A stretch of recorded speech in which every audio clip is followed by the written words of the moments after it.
and welcome to this special online edition of The Match, where we'll be looking ahead to the first leg of the Copa del Rey last 16. Real Madrid take on Celta Vigo on Wednesday. I'm joined here in the studio by Tim Snoud. Welcome, thank you for joining us today. A pleasure. Now, how important is the Copa del Rey? Well, that's a great question, because until a couple of years ago, for Real Madrid and Barcelona, not that important at all.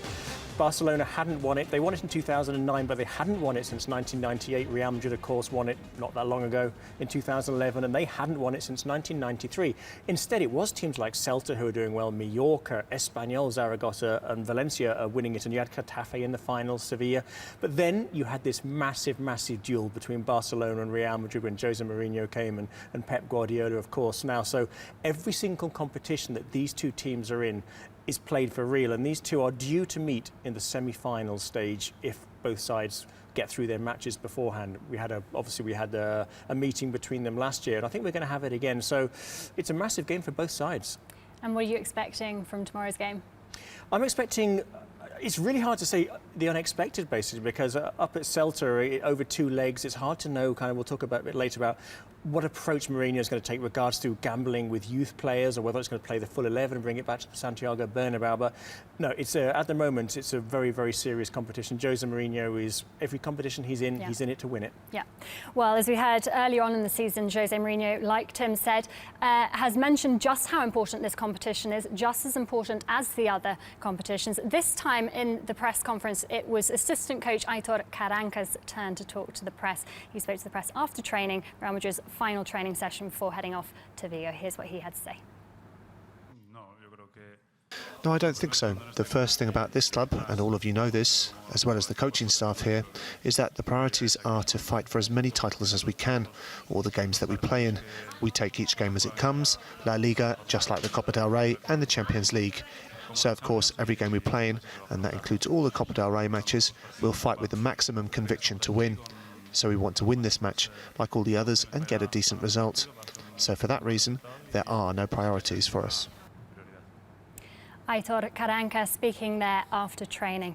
Now, what sort of tactical approach are you expecting from Real Madrid tomorrow? This is a really interesting, because as you said, there are no priorities, but meaning everything is a priority. And the Copa del Rey is a good way to sort of knock out some victories as well, because the first leg of the last 16 is this week. The second leg isn't till the beginning of January, but then it's a rapid run of games up to the semi-final stage and another gap. So it's a very intense January. So it's one where the whole squad's needed. They're taking a very, very strong squad. I thought they might rest a few players, maybe not take Ronaldo, but they're not taking Jose Rodriguez, which is surprising, nor Jesse, nor Dennis, some of these other players we have seen travelling.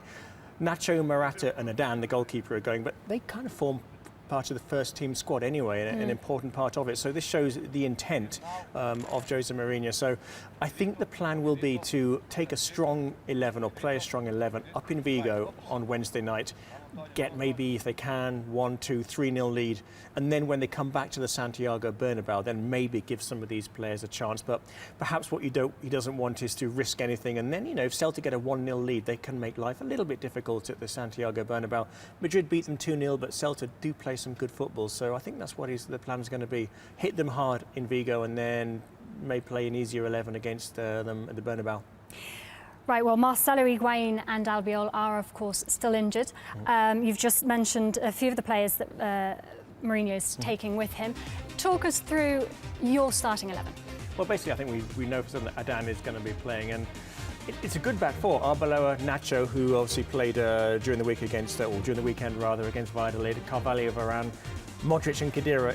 It's a pretty handy midfield to have. You could say it's the backup one if you think that maybe SEN or Xabi Alonso is your first choice. I think he is going to rest Ronaldo. I wouldn't like to have that conversation with him, but maybe Ronaldo will play that one. But Callejon really deserves to keep on playing, and Di Maria didn't play at the weekend much, so maybe he'll come into it. And I think the intent of wanting to win this game is that I think Benzema is going to start, and he's really earning his corn at the moment with the injury of Higuain. So a very strong 11.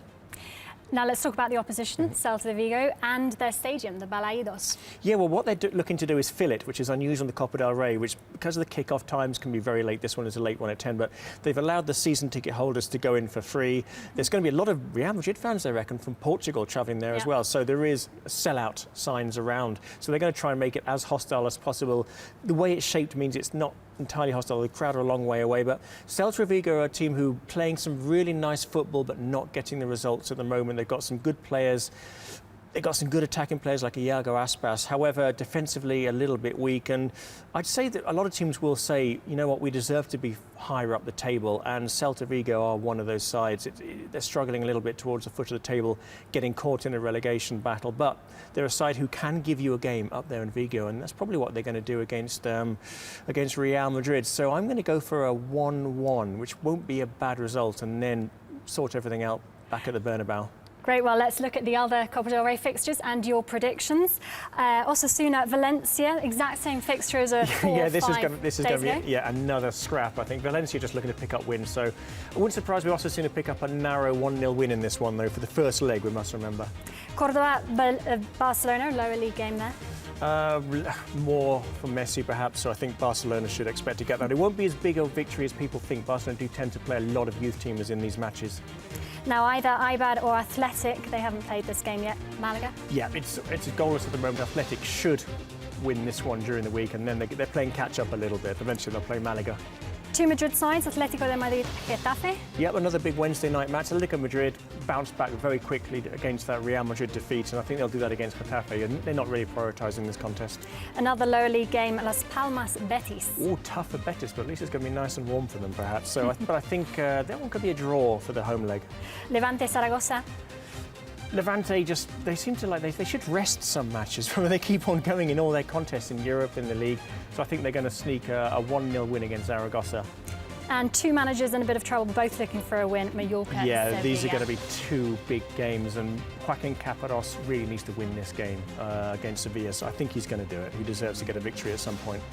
And you mentioned earlier 1-1 draw you're predicting, and scorers? I think it's going to be Benzema and Iago Aspas. I'm going to be original, but I think that'll be a good result for Real Madrid. As everyone remembers, it is the first leg. Thank you very much, Tim. That's all we have time for. Until next time, adios.